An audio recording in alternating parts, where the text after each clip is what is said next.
Cela fait des années que j'ai l'idée de lancer une chaîne YouTube et de faire des vidéos sur celle-ci, mais pourtant, je ne la lance que maintenant. J'ai beaucoup hésité, attendu, procrastiné pour pouvoir la lancer, mais finalement c'est parti.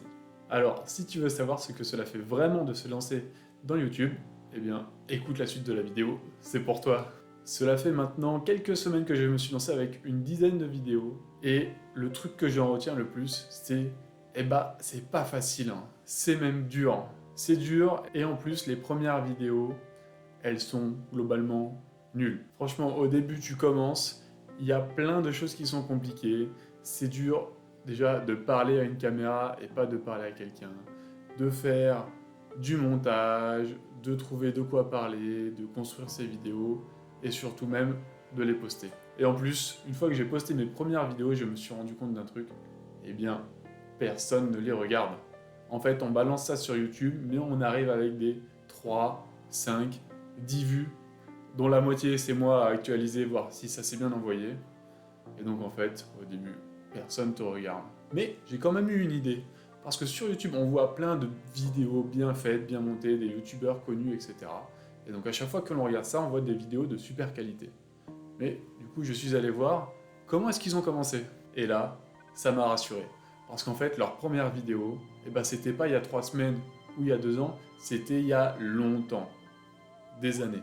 Et tu vois qu'ils en ont posté des vidéos pour en arriver là. Mais en plus, leur première vidéo, tu les regardes, là tu peux totalement t'identifier à eux. Ils sont pareils dans leur chambre, un son éclaté, ça bégaye, la vidéo est pas folle, le montage est nul. En fait, ils ont commencé comme moi. On en est au même stade, sauf qu'ils ont quelques années d'avance. Et donc ma première conclusion, c'est que dans tous les cas, les premières vidéos, chez tout le monde, c'est pas inné. Elles seront difficiles à faire, elles seront de qualité plutôt moyenne, et il n'y a qu'une seule façon de s'en sortir, persévérer. Ensuite, les galères que j'ai rencontrées. Et il y en a pas mal. Alors, pour faire une vidéo, il y a plein d'étapes à respecter, et elles sont toutes plus dures les unes que les autres. Tout d'abord, on commence par trouver un titre et faire une miniature. Et déjà, pour réussir à trouver un titre sympa, tu te dis il faudrait qu'il soit un peu accrocheur, mais pas trop non plus, qu'il reflète ce qu'il y a dans la vidéo, qui donne envie de cliquer. Et déjà, c'est pas facile, tu mets quand même pas mal de temps à brainstormer sur ton petit titre et à demander à ChatGPT qu'est-ce que t'en penses, tu pourrais améliorer, pour finalement tomber sur un titre où tu te dis c'est pas fou, mais pourquoi pas. Et là, derrière, le titre ne suffit pas. En fait, il faut 2 choses pour que quelqu'un clique sur ta vidéo, le titre et la miniature. Et alors la miniature, c'est encore plus compliqué. Parce qu'on n'est pas sur un petit texte à taper, il faut trouver des idées de miniatures et en plus les faire. Alors autant dire que j'ai pas bac plus 5 design de miniature, voire même retouche d'image. Donc je fais ça sur un petit logiciel Canva en ligne. Et c'est compliqué d'avoir un rendu assez potable.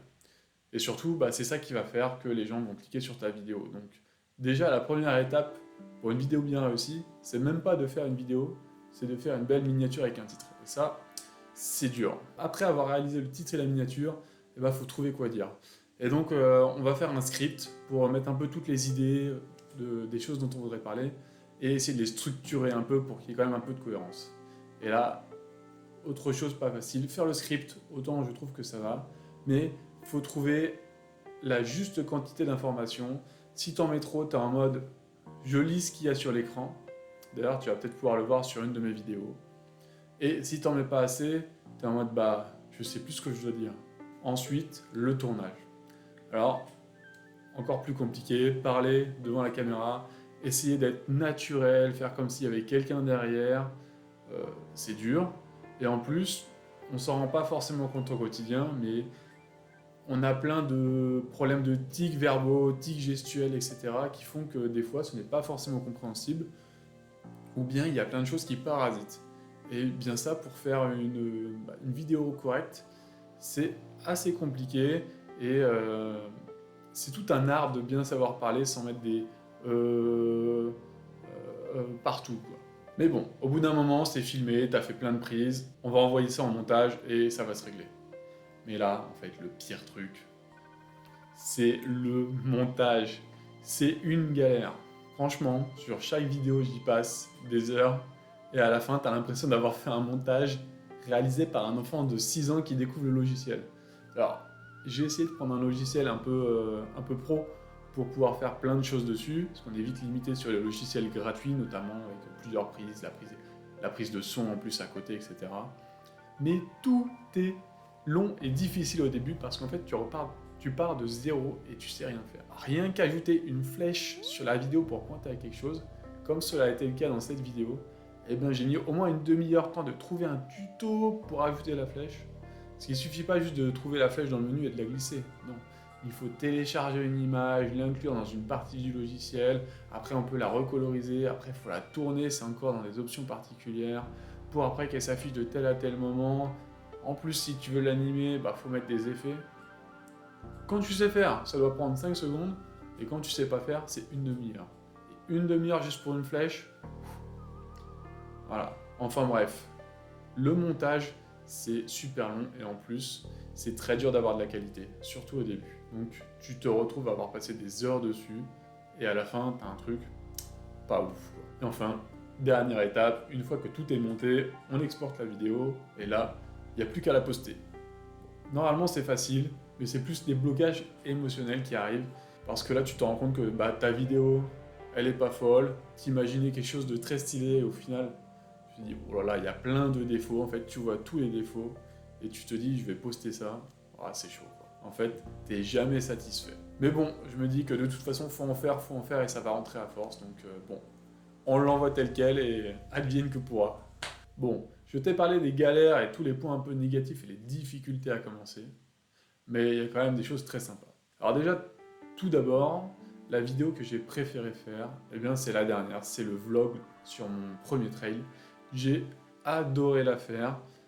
Ça changeait pas mal de ce que je faisais d'habitude, mais là, celle-là, elle était kiffante à tourner, parce que je me suis retrouvé du coup avec un pote, avec Quentin, donc beaucoup plus facile de faire la vidéo quand on parle avec quelqu'un et non la caméra. En plus, on a bien rigolé, c'était fun, on peut être naturel dessus.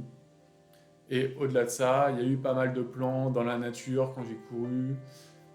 Donc ça fait un peu du contexte et des choses à commenter, et c'est plus fun, quoi. Donc celle-là, j'ai vraiment adoré la faire. Je pense que je vais faire plus de vidéos de ce type dans le futur parce que j'ai vraiment aimé. Et en plus, j'ai quand même eu quelques retours de votre part assez encourageants, voire même certains qui m'ont dit je me remettrai bien au trail ou j'essaierai bien, ça m'a donné envie. Donc franchement, ça fait plaisir, c'est encourageant. Merci. Au-delà de cette vidéo, qu'est-ce que ça m'a apporté? Eh bien, ça m'a apporté plein de choses de positif. Déjà, au niveau accomplissement personnel, de réussir à faire ça, à faire des vidéos chaque semaine, de progresser sur les sujets et un peu de dépasser la peur d'en faire et du jugement notamment, eh bien, ça fait plaisir, quoi. Après, c'est super stimulant d'en faire parce que comme on a vu, il y avait plein de domaines où c'est la galère au début pour faire la vidéo. Et bien en fait, on apprend tout le temps et donc c'est vraiment plein de domaines qui sortent du quotidien que l'on est obligé de commencer à apprendre à maîtriser. Et ça, c'est super stimulant et c'est cool de découvrir comment on filme, comment on monte, comment on parle bien, comment on fait un script, comment on fait une miniature, un titre. C'est super sympa. En plus, maintenant, on est à la vidéo à peu près 10 et je vois quand même des progrès, que ce soit sur le contenu des vidéos. Bon, il y a encore beaucoup de choses à améliorer, mais si je vois que ça progresse et en plus au niveau confiance, c'est un peu meilleur de mon côté. Déjà, j'arrive derrière la caméra, je la tourne, quoi. C'est pas comme au premier où c'était très très hésitant, etc. Là, un peu plus confortable. On sent que c'est sur la bonne pente, quoi. Même si c'est encore en bas de la pente, quoi. Et en plus, c'est cool quand on a des amis qui nous disent « Ah, c'est bien, tu t'es lancé, j'aurais pas osé. » Franchement, c'est cool ce que tu fais, rien que de le faire, peu importe la qualité de vidéo, c'est top. Et c'est cool d'avoir des encouragements comme ça. Donc merci à ceux qui me les ont envoyés. Alors, si je devais laisser un message au moi d'il y a quelques années ou même quelques mois qui hésitaient à se lancer, voici ce que j'aurais aimé savoir avant. Tout d'abord, on en a parlé, c'est normal d'être mauvais au début. Ça va venir avec la répétition, mais tout le monde a commencé en étant nul. Il n'y a personne qui s'est réveillé en disant « Je fais des vidéos YouTube au top, avec des montages parfaits. » Personne. Mais c'est quand même bien de le savoir. Et quelque chose que j'aurais aimé qu'on me dise aussi au début, c'est que de toute façon, les premières vidéos, si tu les partages pas à des amis ou autres, personne ne les verra, quoi. il y aura un mec dans le monde qui va tomber dessus et qui va se barrer au bout de 10 secondes. Donc, en fait, c'est le moment d'essayer et personne ne les voit. Tu les fais pour toi. C'est tout bénef. Et dernière chose, maintenant, en fait, j'ai vraiment compris que juste pour progresser et faire des vidéos sympas, eh bien, il faut juste répéter, répéter, répéter. Et c'est comme ça qu'on va apprendre et qu'on va finalement faire des bonnes vidéos. Et ça, au début, je ne l'avais pas dans la tête. Donc, c'est important à savoir. Donc, si toi aussi, tu hésites à faire des vidéos ou même tout projet divers et varié, où ça fait un moment que tu procrastines, tu attends d'être prêt pour te lancer, le seul conseil que je puisse te donner de cette expérience-là, c'est juste lance-toi. Tu seras mauvais au début, mais tu seras content dans quelques mois ou quelques années de t'être lancé. Et tu peux repenser à la première fois que tu as fait tel sport ou telle discipline artistique ou peu importe. Au début, dans tous les cas, tu te souviens, tu étais nul et c'était tout à fait normal. Et c'est à force d'y aller, d'aller au sport, de pratiquer, que tu vas progresser. Et c'est normal dans la tête des gens. Et YouTube, en fait, c'est pareil. Personne ne commence en étant un boss, quoi. Alors, si tu as un projet qui te tient à cœur, n'hésite pas à le mettre dans les commentaires et lance-toi. Et enfin, maintenant qu'on arrive à une dizaine de vidéos sur la chaîne, c'est l'occasion aussi pour moi de faire une petite introspection sur toutes ces vidéos et voir ce que je veux faire pour la suite. Et pour la suite, j'ai plein d'idées, j'ai plein de petits projets en tête qui restent à réaliser. Mais je vais essayer de vous faire des vidéos un peu plus fun, un peu plus enthousiasme, avec diverses expériences à vous faire découvrir. Des vidéos un peu plus vivantes comme celle du trail où vous pouvez découvrir des choses qui sont assez passionnantes. Je vais également essayer de faire des vidéos avec d'autres personnes quand c'est possible, c'est plus sympa et plus dynamique. Donc pour la suite, je vais essayer de garder un fil rouge qui va être de vous documenter mes propres expériences et des expériences que je vais tester. Tout simplement pour être plus heureux, avoir plus d'énergie, augmenter son bien-être, être plus aligné avec soi-même et tout simplement plus kiffer la vie. Et donc j'espère que les expériences que je vais faire, elles vont pouvoir vous inspirer, ou vous donner des idées, ou vous faire progresser sur différents aspects en regardant ce que j'ai vécu et en apprenant ensemble comment s'améliorer et profiter plus de la vie. Alors si tu veux justement découvrir ces vidéos, n'hésite pas à t'abonner, il y en aura encore plein d'autres. Et également, tu pourras retrouver la vidéo du trail si tu ne l'avais pas vue, juste ici. Allez, on se retrouve bientôt dans une prochaine vidéo. Si vous avez des idées de vidéos ou de contenu que vous voulez que je fasse, n'hésitez pas à me le dire, ce sera avec plaisir. Allez, bisous!